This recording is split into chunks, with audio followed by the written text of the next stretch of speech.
Toye kobondela tata Nzambe poya mama wa biso beila atiki biso. Tosambela elongo na Kristu pote ayamba ye omboka ya ye.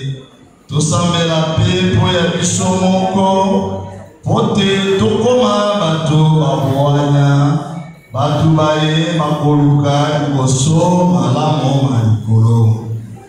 Baso toteleme pote tobanda misa na biso.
Chers amis dominicains, Ibota ya mama Marie-Madeleine Beila, bandeko pe bayebani,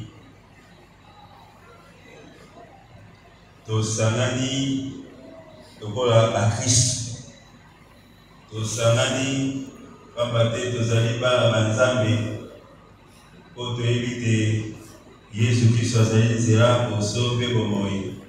Abina biso te bayebanso bandimiye ye akei kobongisa biso esika pe liwa ezali lokola liloba ya suka te, liwa ezali bongo oya biso bakristu pongi po te mokonzi akoyamba biso mokolo moko omboka ye ya nkembo.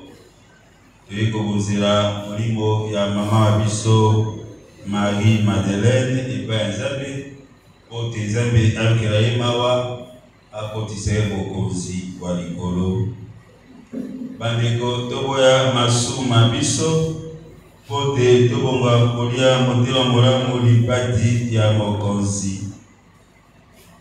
Na ndimi te nasali mabe omiso na Nzambe bakokasi bonso, omiso mabino bandekuba nasumokili na loba na misala pe na botiki na sensi solo na timike na sali mabe yango wana na kobongela na Santa Maria banjelu na basantu baso na wenye bandekuba naso kusambela Nzambe abokasi bonso ayokela biso mawa alimisa masuma biso akamba biso bomoi bwa yobiko.